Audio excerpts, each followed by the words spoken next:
Chapter 3. The Munger Approach to Life, Learning, and Decision-Making. Despite being largely self-taught, Ben Franklin was spectacularly successful in such diverse fields as journalism, publishing, printing, philanthropy, public service, science, diplomacy, and inventing. Much of Franklin's success was due to the essential nature of the man, most especially his appetite for hard work, but also his insatiable curiosity and patient demeanor. Above all, he possessed a quick and willing mind that enabled him to easily master each new field of endeavor he chose to undertake. It is not surprising that Charlie Munger considers Franklin his greatest hero, for Munger is also largely self-taught and shares many of Franklin's unique characteristics. Like Franklin, Charlie has made himself into a grand master of preparation, patience, discipline, and objectivity. He has parlayed these attributes into great success in both his personal and business endeavors, especially in his investing. To Charlie, successful investing is simply a byproduct of his carefully organized and focused approach to life. Warren Buffett once said, "Charlie can analyze and evaluate any kind of deal faster and more accurately than any man alive. He sees any valid weakness in 60 seconds. He is a perfect partner." Why does Buffett proffer such high praise? The answer lies in the markedly original approach Munger applies to life, learning, and decision-making, the principal subject of this overview. A word to the wise before we begin. Given the complexity of Charlie's approach, what follows is not intended as a how-to lesson for the aspiring investor. Instead, it is a general overview of how he seems to do it. Our goal here is to present the basic outline of Charlie's approach to prepare you for the voluminous details that follow in the rest of the book. If you are anxious to get to the heart of the matter, the 11 Talks section, presented verbatim in Charlie's own words, is the best source for exacting how-to advice on a broad range of topics. Here we will content ourselves with a presentation of the general thought processes Charlie employs when considering an investment, followed by an outline of his guiding investment principles. Munger's multiple mental models approach to business analysis and assessment. Charlie's approach to investing is quite different from the more rudimentary systems used by most investors. Instead of making a superficial standalone assessment of a company's financial information, Charlie conducts a comprehensive analysis of both the internal workings of the investment candidate as well as the larger integrated ecosystem in which it operates. He calls the tools he uses to conduct this review his multiple mental models. These models, discussed at length in several of the talks, especially talks 2, 3, and 4, serve as a framework for gathering, processing, and acting on information.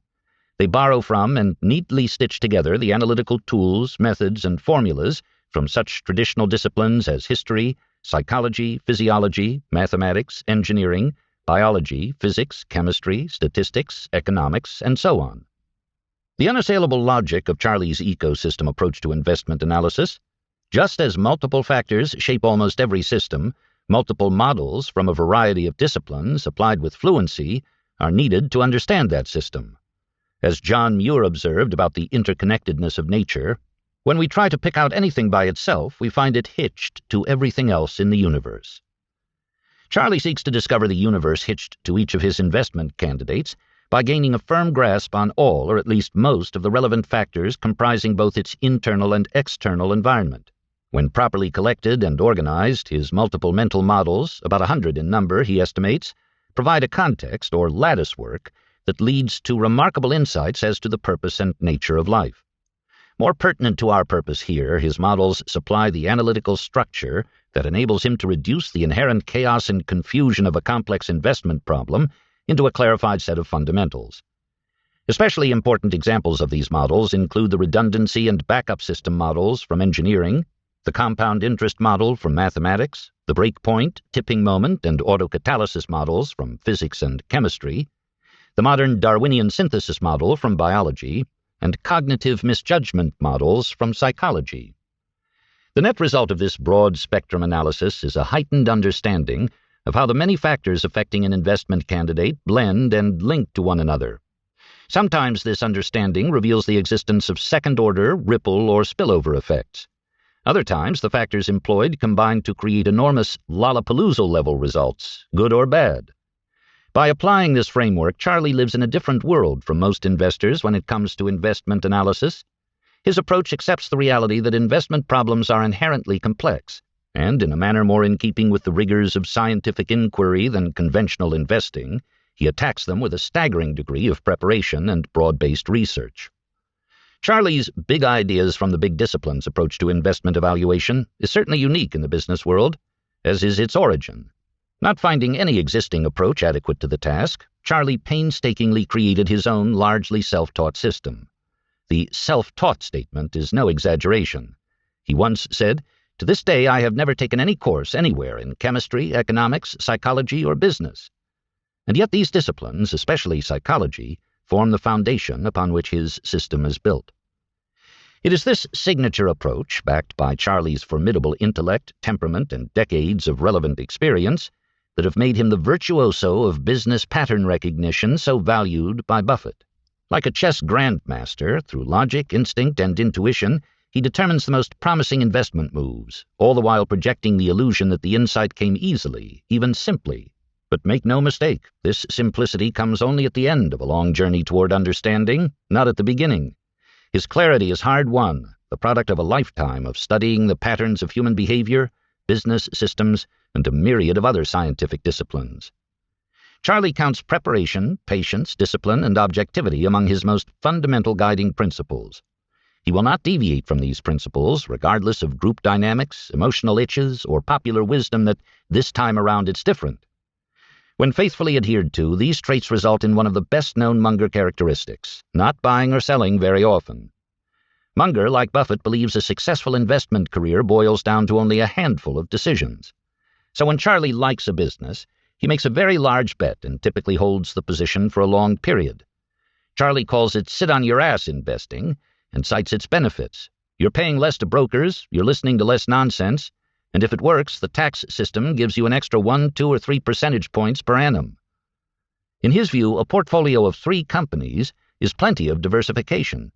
Accordingly, Charlie is willing to commit uncommonly high percentages of his investment capital to individual, focused opportunities. Find a Wall Street organization, financial advisor, or mutual fund manager willing to make that statement.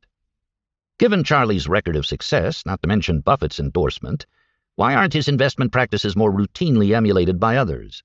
Perhaps the answer is that for most people, Charlie's multidisciplinary approach is simply too hard. Further, few investors share Charlie's willingness to appear foolish by not following the herd. Religious in his objectivity, Charlie is content to swim imperturbably against the tide of popular opinion, indefinitely if necessary, which is a rare attribute in the average investor. And while this behavior can at times appear simply stubborn or contrarian, that is not the defining characteristic. Charlie is simply content to trust his own judgment, even when it runs counter to the wisdom of the herd. This lone wolf aspect of Charlie's temperament is a rarely appreciated reason why he consistently outperforms the larger investment community.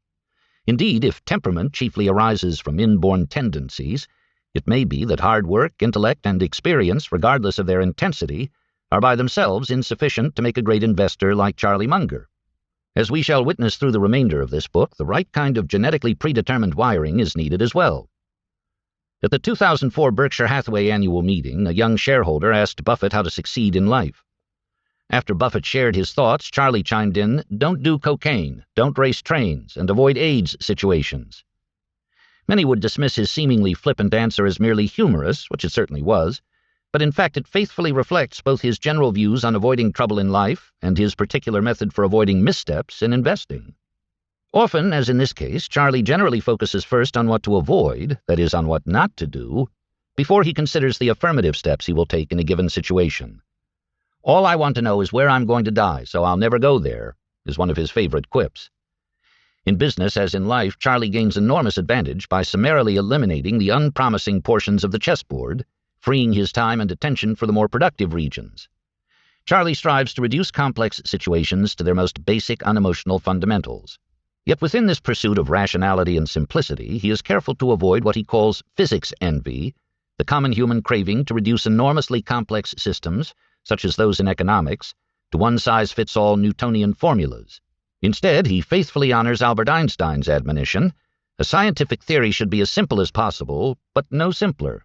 Or in his own words, "What I'm against is being very confident and feeling that you know for sure that your particular action will do more good than harm. You're dealing with highly complex systems wherein everything is interacting with everything else." Another Benjamin, Graham, not Franklin, played a significant role in forming Charlie's investing outlook. One of the most enduring concepts in Graham's The Intelligent Investor is Mr. Market. Usually, Mr. Market is a temperate and reasonable fellow, but some days he is gripped by irrational fear or greed. Graham cautioned the investor to carefully use his own unemotional judgment of value instead of relying on the often manic-depressive behavior of the financial markets. Similarly, Charlie recognizes that even among the most competent and motivated of people, decisions are not always made on a purely rational basis. For this reason, he considers the psychological factors of human misjudgment some of the most important mental models that can be applied to an investment opportunity. Personally, I've gotten so that I now use a kind of two-track analysis. First, what are the factors that really govern the interests involved, rationally considered? And second, what are the subconscious influences where the brain at a subconscious level is automatically doing these things, which by and large are useful but which often misfunction? One approach is rationality, the way you'd work out a bridge problem, by evaluating the real interests, the real probabilities, and so forth. And the other is to evaluate the psychological factors that cause subconscious conclusions, many of which are wrong. For more specifics on this topic, see Talk 11, in which Charlie applies mental models from the field of psychology to illustrate 25 common causes of human misjudgment. Obviously, the methods described to this point can't be learned in a university classroom or on Wall Street. They were developed by Charlie from scratch to satisfy his own exacting requirements. They probably deserve a title of their own, something like Quickly Eliminate the Big Universe of What Not to Do, follow up with a fluent multidisciplinary attack on what remains, then act decisively when and only when the right circumstances appear. Is it worth the effort to develop and adhere to such an approach? Charlie seems to think so. It's kind of fun to sit there and outthink people who are way smarter than you are because you've trained yourself to be more objective and more multidisciplinary. Furthermore, there is a lot of money in it, as I can testify from my own personal experience. Munger's investment evaluation process. As we've noted, Charlie doesn't make a lot of investments. His approach is perhaps best summarized by Thomas Watson Sr., the founder of IBM. I'm no genius, I'm smart in spots, and I stay around those spots. If Charlie knows anything, he knows his spots, his carefully identified circles of competence. To stay within these circles, he first applies a basic overall screen designed to limit his investment field to only simple, understandable candidates. As he says, we have 3 baskets for investing: yes, no, and too tough to understand. To identify potential yes candidates, Charlie looks for an easy-to-understand, dominant business franchise that can sustain itself and thrive in all market environments. Understandably, few companies survive this first cut. Many investor favorites, such as pharmaceuticals and technology, for example, go straight to the too-tough-to-understand basket. Heavily promoted deals and IPOs earn immediate no's. Those that do survive this first winnowing are subjected to the screens and filters of Charlie's mental models approach. The process is intense and Darwinian, but also efficient.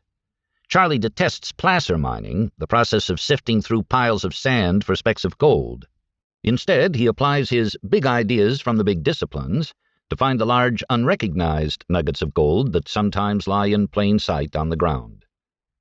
Throughout his exhaustive evaluation, Charlie is no slave to a database. He takes into account all relevant aspects, both internal and external to the company and its industry, even if they are difficult to identify, measure, or reduce to numbers. His thoroughness, however, does not cause him to forget his overall ecosystem theme. Sometimes the maximization or minimization of a single factor, notably specialization, as he likes to point out regarding Costco's discount warehouses, can make that single factor disproportionately important. Charlie treats financial reports and their underlying accounting with a Midwestern dose of skepticism. At best, they are merely the beginning of a proper calculation of intrinsic valuation, not the end. The list of additional factors he examines is seemingly endless and includes such things as the current and prospective regulatory climate, the state of labor, supplier and customer relations, the potential impact of changes in technology, competitive strengths and vulnerabilities, pricing power, scalability, environmental issues, and notably the presence of hidden exposures. Charlie knows that there is no such thing as a riskless investment candidate. He's searching for those with few risks that are easily understandable.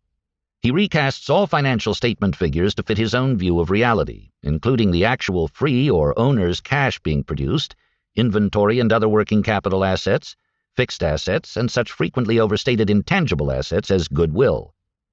He also completes an assessment of the true impact, current and future, of the cost of stock options, pension plans, and retiree medical benefits. He applies equal scrutiny to the liability side of the balance sheet. For example, under the right circumstances, he might view an obligation such as insurance float, premium income that may not be paid out in claims for many years, more properly as an asset. He especially assesses a company's management well beyond conventional number crunching, in particular the degree to which they are able, trustworthy, and owner-oriented. For example, how do they deploy cash? Do they allocate it intelligently on behalf of the owners, or do they overcompensate themselves or pursue ego-oriented growth for growth's sake?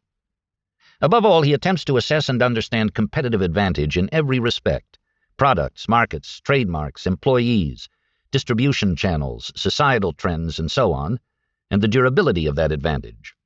Charlie refers to a company's competitive advantage as its moat, the virtual physical barrier it presents against incursions. Superior companies have deep moats that are continuously widened to provide enduring protection. In this vein, Charlie carefully considers competitive destruction forces that, over the long term, lay siege to most companies. Munger and Buffett are laser-focused on this issue. Over their long business careers, they have learned, sometimes painfully, that few businesses survive over multiple generations. Accordingly, they strive to identify and buy only those businesses with a good chance of beating these tough odds. Finally, Charlie seeks to calculate the intrinsic value of the whole business, and with allowance for potential dilution, etc., to determine an approximate value per share to compare to market prices. This latter comparison is the fundamental purpose of the whole process, comparing value, what you get, with price, what you pay. On this subject, he is famous for his viewpoint that a great business at a fair price is superior to a fair business at a great price. Warren Buffett often credits Charlie with convincing him of the wisdom of this approach. Charlie understood this early. I was a slow learner. Charlie's insight helped Buffett move from pure Benjamin Graham-style investing to focusing on great businesses such as the Washington Post, Geico, Coca-Cola, Gillette, and others. Though extremely thorough, Charlie is able to ignore insignificant detail and the distractions to which others sometimes fall victim. Investment variables, just like all other variables, go through their own process of elimination. By the time he is finished with his analysis, he has reduced the candidate to its most salient elements and achieved a remarkable degree of confidence about whether or not to act. The evaluation finally becomes not so much mathematical as philosophical. Ultimately, a feel emerges, a function of both the analysis itself and Charlie's lifetime of accumulated experience and skill in recognizing patterns. At this point, only an exceptionally superior investment candidate will still be in the running. But Charlie does not immediately rush out and buy it. Knowing that a necessary companion to proper valuation is proper timing, he applies yet a finer screen, a prior-to-pulling-the-trigger checklist, which is especially useful in evaluating what he refers to as close calls. The checklist includes such items as: what are the current price, volume, and trading considerations? What disclosure timing or other sensitivities exist? Do contingent exit strategies exist? Are better uses of capital currently or potentially available? Is sufficient liquid capital currently on hand, or must it be borrowed? What is the opportunity cost of that capital? And so on. Charlie's exhaustive screening process requires considerable self-discipline and results in long periods of apparent inactivity. But as Charlie says, hard work is an essential element in tracking down and perfecting a strategy or in executing it. For Charlie and Warren, the hard work is continuous, whether it results in current investing activity or not, and usually it does not. This habit of committing far more time to learning and thinking than to doing is no accident. It is the blend of discipline and patience exhibited by true masters of a craft, an uncompromising commitment to properly playing the hand. Like world-class bridge player Richard Zeckhauser, Charlie scores himself not so much on whether he won the hand, but rather on how well he played it. While poor outcomes are excusable in the Munger-Buffett world, given the fact that some outcomes are outside of their control, sloppy preparation and decision-making are never excusable because they are controllable. On those relatively few occasions when all the circumstances are just right and Charlie does invest, he will likely make a large, decisive bet. He does not pick around the edges, take initial positions, or make small, speculative investments. Such behavior implies uncertainty, and Charlie's moves, few as they are anything but uncertain. As he says, he practices extreme patience combined with extreme decisiveness. Charlie's self-confidence is based not on who or how many agree or disagree with him, but on his ability to objectively view and measure himself. This self-mastery affords him rare objectivity in gauging his actual knowledge, experience, and correctness of thought. Again, we see the important role played by the right kinds of temperamental qualities: self-discipline, patience, calm, independence. Charlie's level of investment performance is arguably impossible without them. What makes a great business model for Charlie? His recommended reading materials provide some guidance. Guns, Germs, and Steel, The Selfish Gene, Ice Age, and Darwin's Blind Spot all have a certain theme, a focus on the issue of competitive destruction and an examination of why some entities are nevertheless able to adapt, survive, and even dominate over time. When this theme is extrapolated into investment selection, the preferred Munger business emerges. Some thrive by outcompeting, a la Selfish Gene, and others by outcooperating, a la Darwin's Blind Spot. Once again, we see Charlie's rich fluency across a broad range of disciplines at work. How many investors ever consider, as Charlie routinely does, such a broad and sophisticated spectrum of factors? To name but a few, he routinely considers factors such as conversion, that is, how the laws of thermodynamics intersect with laws of economics, for instance, how paper and petroleum become a newspaper delivered to a front door, psychological tendencies and incentives, notably the extreme behavioral pressures they create, both good and bad, and fundamental sustainability over time, the constant and often deadly interplay between positive factors such as moats and the ravages of competitive destruction. Charlie is possibly without peer when it comes to the checklist of atypical investment factors he considers and his deep fluency in the diverse disciplines from which they are drawn. An Investing Principles Checklist. We have now examined Charlie's approach to thinking in general and to investing in particular. In keeping with our intent to observe how he seems to do it, we will recap his approach by using the checklist methodology he advocates. For Charlie's own words of wisdom on the value and importance of checklists, see Talk 5. Note, however, that the following principles are most certainly not employed by Charlie in a one-by-one or one-time fashion, as the checklist format might seem to imply. Nor can they necessarily be prioritized in terms of any apparent or relative importance. Rather, each must be considered as part of the complex whole or gestalt of the investment analysis process, in much the same way that an individual tile is integral to the larger mosaic in which it appears. Risk. All investment evaluations should begin by measuring risk, especially reputational.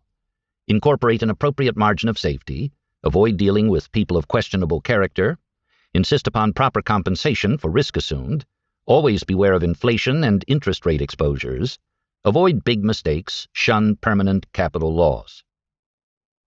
Independence. Only in fairy tales are emperors told they are naked. Objectivity and rationality require independence of thought. Remember that just because other people agree or disagree with you doesn't make you right or wrong. The only thing that matters is the correctness of your analysis and judgment. Mimicking the herd invites regression to the mean, merely average performance. Preparation. The only way to win is to work, and hope to have a few insights. Develop into a lifelong self-learner through voracious reading, cultivate curiosity, and strive to become a little wiser every day. More important than the will to win is the will to prepare. Develop fluency in mental models from the major academic disciplines. If you want to get smart, the question you have to keep asking is, why?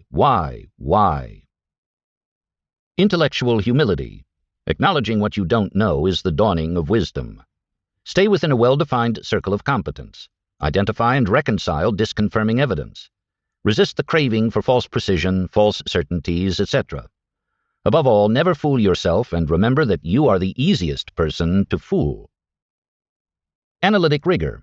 Use of the scientific method and effective checklists minimizes errors and omissions. Determine value apart from price, progress apart from activity, wealth apart from size. It is better to remember the obvious than to grasp the esoteric. Be a business analyst, not a market, macroeconomic, or security analyst. Consider the totality of risk and effect. Look always at potential second-order and higher-level impacts.